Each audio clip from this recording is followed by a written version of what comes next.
Most of us wash our hair without thinking twice about it. It's routine, automatic, just part of the day. But when something becomes daily, the ingredients inside start to matter more than we realize, even if you've been using the same bottle for years without questioning it.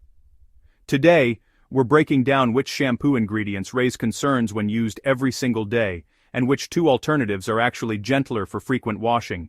Here's something most people don't consider. Not all shampoo ingredients are designed for daily contact. Some formulations were originally created for occasional use, maybe 2 or 3 times a week, when people washed their hair less frequently. But modern routines have changed dramatically. Many people now wash their hair every single day, sometimes even twice. And when exposure frequency increases, so does the potential for cumulative effects. That doesn't mean these ingredients are dangerous in isolation. It means the context of how often they touch your scalp matters more than most labels acknowledge. Think of it this way. A strong cleanser used twice a week gives your scalp time to recover between washes. The same cleanser used daily doesn't offer that recovery window. Your skin is constantly in a state of reactivity, trying to restore balance that never fully returns. So let's look at what's worth reconsidering if you're washing daily. And what might date are actually be better suited for that kind of frequency. Sodium lauryl sulfate is one of the most common cleansing agents in shampoo. It's effective, affordable, and creates that familiar thick lather most people associate with cleanliness. But SLS is also a strong surfactant. That means it strips oils quickly and thoroughly, which is exactly why it works so well. It breaks down sebum, dirt, and product buildup with impressive efficiency. The issue arises with daily use. When your scalp is repeatedly exposed to a harsh cleanser, it can become overly dry. The natural lipid barrier that protects your skin starts to break down, and when that happens, your scalp may respond by producing more oil to compensate. This creates a cycle. You wash more because your hair feels greasy faster, and the problem reinforces itself. What started as an attempt to stay clean ends up triggering the exact issue you're trying to avoid. Some people experience irritation, flaking, or sensitivity, especially if they already have conditions like seborrheic dermatitis, psoriasis, or eczema. For them, SLS can turn a manageable situation into a chronic one. Now, SLS has been studied for decades. It's not classified as a hazardous ingredient by major regulatory agencies. It's not a carcinogen. It's not going to cause immediate harm, but dermatologists often recommend against daily use for people with sensitive skin or disrupted moisture barriers. The concern isn't toxicity, or denant.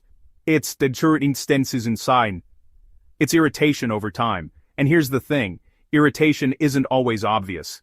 It doesn't always show up as redness or itching. Sometimes it's just a scalp that feels tight, or hair that looks dull, or an increase in shedding that seems normal until you switch products and realize it wasn't.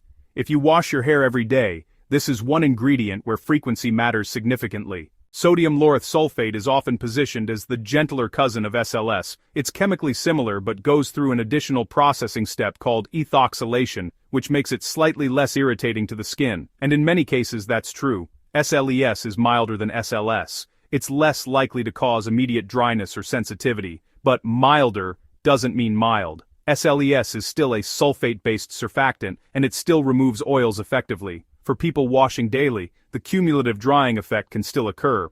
It just happens at a slower rate. Your scalp might tolerate it better at first. You might not notice the tightness or flaking right away. But over weeks and months the same pattern can emerge. Overproduction of oil, increased washing frequency, and a cycle that's hard to break. There's also a secondary concern that comes up in discussions about SLES, a byproduct called 1,4-dioxane. During the ethoxylation process used to create SLES, trace amounts of this compound can form. It's not an ingredient, it's a contaminant.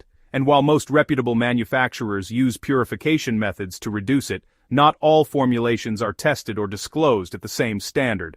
1,4-dioxane has been flagged by regulatory agencies in certain contexts. It's been studied for potential carcinogenic properties, though the levels found in cosmetics are typically very low, often below detectable limits in well-manufactured products. But here's the issue, those studies are usually based on short-term exposure. For someone using a product every single day, for years, the question of long-term low-dose exposure becomes more relevant. Is it a deal-breaker? Not necessarily. Most people will never experience issues from trace 1,4-dioxane in shampoo, but if you're shampooing daily, it's worth knowing it's there, and understanding why some people actively look for SLES-free alternatives, especially in products designed for frequent use. SLES isn't necessarily something to avoid entirely, but if you're washing every day, and especially if you've noticed scalp sensitivity or changes in hair texture, it's worth considering whether this ingredient is contributing. Cocamidopropyl betaine is derived from coconut oil, which is why it often appears in products marketed as natural, gentle, or eco-friendly. It's used as a secondary surfactant, usually paired with SLS or SLEs to reduce overall harshness and improve the texture and feel of the lather. On paper, it sounds like a smart compromise. But here's the catch. Cocamidopropyl betaine is also a known contact allergen. Studies have shown that a subset of people develop sensitivity to this ingredient over time, especially with repeated daily exposure. The reaction is usually mild, redness, itching, slight irritation around the hairline or on the scalp itself, but it can worsen with continued use. The tricky part is that the reaction isn't immediate. You might use a product for months without any issue, then suddenly notice your scalp feels uncomfortable after washing. That delayed response makes it harder to identify the cause. You might assume it's something else: stress, seasonal changes, a new conditioner, or even the water quality in your area. But if the only constant is the shampoo, and the ingredient list includes cocamidopropyl betaine high up, that's a reasonable place to start investigating. Here's another layer. Cocamidopropyl betaine isn't harmful to everyone. In fact, many people use it daily without ever developing sensitivity, but those who do react often report that the problem didn't start until after prolonged use. It's not an allergy you're born with. It's one that can develop through repeated contact. It's also worth noting that coconut-derived doesn't automatically mean safe or hypoallergenic. Chemical processing changes the molecular structure entirely, and the final compound behaves very differently from raw coconut oil. If you see this ingredient listed high on a shampoo label and you're a daily washer, just be aware of how your scalp responds over time. If you start noticing unexplained sensitivity, especially if it appears gradually, this is one ingredient worth eliminating to see if symptoms improve. Parabens are preservatives. They prevent bacterial and mold growth in water-based products, which is why they've been used in cosmetics for decades. The most common types in shampoo are methylparaben, propylparaben, and butylparaben. They're effective, stable, and inexpensive to produce. These ingredients have been studied extensively, and regulatory bodies in most countries, including the FDA and the European Commission, consider them safe at low concentrations. So why do they show up on so many avoid lists? The concern isn't about acute toxicity, it's about something more subtle. Parabens have been shown to mimic estrogen in the body. Some research has detected parabens in human tissue samples, including breast tissue, which suggests they can be absorbed through the skin and retained. Other studies have explored possible links to hormone disruption, though results remain inconclusive and debated within the scientific community. For occasional use, let's say a couple of times a week, the risk profile is generally considered low. Your body can process and eliminate small amounts of parabens without issue. But daily exposure changes the equation slightly.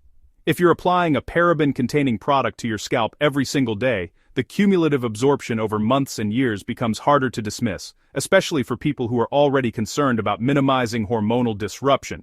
This is particularly relevant for people with hormone-sensitive conditions, or those going through life stages where hormonal balance is already shifting: puberty, pregnancy, perimenopause. That's why many dermatologists and product formulators have moved toward paraben-free options, not because parabens are definitively harmful, but because the precautionary principle suggests limiting unnecessary hormonal exposure when effective alternatives exist. If you wash daily, this is another ingredient where frequency tips the scale toward reconsideration. It's not about fear, it's about reducing cumulative exposure when you have the option to do so. Fragrance or parfum on a label can represent dozens, sometimes hundreds, of undisclosed chemicals. That's legal. Fragrance formulas are considered proprietary trade secrets, so companies aren't required to list individual components. It's one of the few areas in cosmetic labeling where full transparency isn't mandated. For most people, this isn't an immediate problem. You use the shampoo, it smells nice, and that's the end of it. But for daily users, it creates a unique risk. You're exposing your scalp to a complex mixture of compounds every single day without knowing what they are or how they interact with your skin. Some of those compounds are potential allergens. Others are sensitizers, meaning they don't cause a reaction the first time you're exposed, but can trigger one after prolonged or repeated contact. And because the scalp is highly vascular, meaning it has a rich blood supply just beneath the surface, absorption rates can be higher than on other areas of skin like your arms or legs. Fragrance-related sensitivity often shows up as scalp itchiness, redness, or dandruff-like flaking that doesn't respond to anti-dandruff treatments. It's frequently misdiagnosed as dryness, product buildup, or even fungal issues. People try medicated shampoos, moisturizing treatments, scalp oils, and nothing works, because the real trigger is still in the bottle they're using every day. If you wash your hair daily and notice persistent irritation that doesn't improve with standard treatments, fragrance is worth investigating. Here's the other issue. Fragrance isn't just about smell, it's also about masking. Some fragrances are added specifically to cover up the unpleasant odor of other ingredients in the formula, so even if the scent seems mild, the chemical load might still be significant. Fragrance-free or unscented formulations eliminate this variable entirely. They're not always as pleasant to use. Some smell faintly medicinal or like raw soap, but they remove a significant source of potential daily irritation.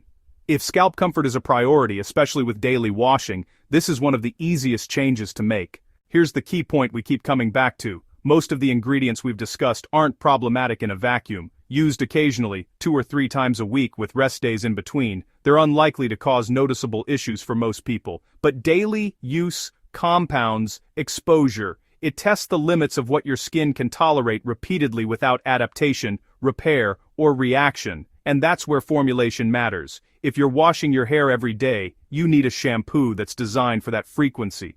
Not just one that cleans effectively, but one that cleans without gradually degrading your scalp's natural defenses. So what does that look like? Alternative 1. Diesel glucoside. Diesel glucoside is a mild, plant-derived surfactant made from glucose, usually from corn or wheat, and fatty alcohols derived from coconut or palm oil. It's classified as non-ionic, which means it doesn't carry an electrical charge. That might sound technical, but it matters. Ionic surfactants like sulfates work by disrupting the natural charge balance on your skin and hair. Non-ionic surfactants clean without that disruption. The result? Effective cleansing without the aggressive oil stripping that sulfates cause. Diesel glucoside has been shown to have a low irritation profile even with repeated daily use. It's gentle enough to be used in baby shampoos and products designed for people with eczema or sensitive skin conditions. Dermatologists often recommend it for people who've experienced scalp irritation from traditional shampoos, or for those who need to wash daily due to exercise, oil production, or personal preference. For daily washing, diesel glucoside offers a balance. It removes dirt, sweat, and buildup without creating the cycle of dryness and overcompensation that sulfates can trigger. It doesn't foam as much, which takes some adjustment. We've been conditioned to believe that more lather equals more cleaning power, but that's not actually true. Lower foam just means less surfactant activity, which for frequent use is actually the goal. You're not trying to strip your scalp every day. You're trying to cleanse it gently enough that it doesn't need to constantly repair itself. If you're looking for a daily shampoo that won't stress your scalp over time, this is one of the most studied and dermatologist-recommended alternatives available. Alternative 2, cocoa glucoside. Cocoa glucoside is chemically similar to diesel glucoside, but it's derived from different plant sources and has a slightly different molecular structure that affects how it interacts with skin. It's also non-ionic, biodegradable, and extremely gentle, often gentler than diesel glucoside in head-to-head comparisons. What sets it apart is its compatibility with other mild ingredients. It's often used as the primary surfactant in baby shampoos, hypoallergenic formulations, and products specifically designed for reactive or compromised skin. It rarely causes irritation, even in people who've reacted to other gentle cleansers. For daily use, cocoa glucoside provides consistent cleansing without the buildup or scalp fatigue that stronger surfactants can cause over time. It's also less likely to disrupt the skin's natural pH, which helps maintain a healthy scalp barrier. Like diesel glucoside, it doesn't create a rich foamy lather, but if you're prioritizing scalp health over sensory experience, that trade-off is usually worth it. One other benefit, cocoa glucoside rinses clean very easily, which means less residue and less need for clarifying treatments down the line. If you've struggled with buildup from gentle shampoos in the past, this ingredient tends to perform better in that regard. Shampoos formulated for true daily use often belong to a specific category: gentle cleansers, sensitive scalp lines, or dermatologist-tested formulations. Some well-known brands have product lines built specifically around these milder surfactants. Others still use sulfates, but market themselves as daily options, which can be misleading if you don't check the ingredient list. A few examples of brands that offer genuinely gentler daily formulations include Free and Clear, Vanicream, and certain lines from Neutrogena and Aveeno, designed for sensitive or compromised scalp conditions.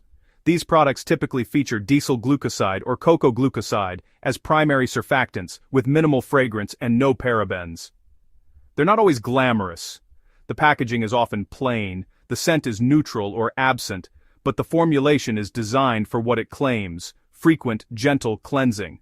On the other hand, many mass-market shampoos, even those labeled for daily use or gentle formula, still rely on SLS or SLES as their main cleansing agents. That's not inherently wrong. Sulfates work, they're cost-effective and familiar, but it does mean the formulation may not be ideal for truly daily washing over extended periods, especially if you have any existing scalp sensitivity.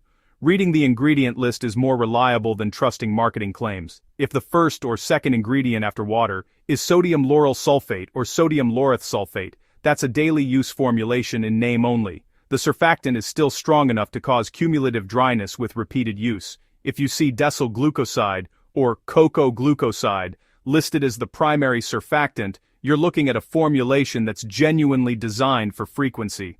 Clarifying shampoos deserve a separate mention here because they're often misunderstood and misused in daily routines. These products are designed to remove heavy buildup from styling products, silicones, hard water minerals, chlorine, or excess oil that regular shampoo can't handle. They use stronger surfactants, sometimes chelating agents, and occasionally mild acids to strip everything off the hair shaft and scalp. That's useful once a week, maybe twice if you use a lot of styling products or swim regularly. But clarifying shampoos are not meant for daily use, ever. Using one every day will rapidly degrade your hair's moisture balance, strip the protective lipid layer from your scalp, damage the cuticle structure, and leave both your hair and skin dry, brittle, and irritated. If you feel like you need to clarify daily, that's usually a sign of one of two things: either your regular shampoo isn't rinsing clean, or you're using too much product in between washes and it's building up faster than normal cleansing can handle. Switching to a gentler daily shampoo, one that rinses thoroughly without leaving residue, and reserving clarifying treatments for once a week is a much healthier approach. Your hair will feel cleaner consistently, without the cycle of overstripping and overcompensation that daily clarifying creates. Daily habits shape long-term outcomes more than we think. If you're washing your hair every day, the ingredients you're using aren't just passing through, they're part of your routine, your skin's environment, and your scalp's long-term health. Choosing a formula designed for that frequency doesn't require a complete overhaul. It just means paying attention to what's actually in the bottle and how your scalp responds over time. Most people find that switching to gentler surfactants improves comfort, reduces irritation, and even improves hair texture without sacrificing cleanliness. And that's the real goal: daily care that supports your skin, not just your schedule.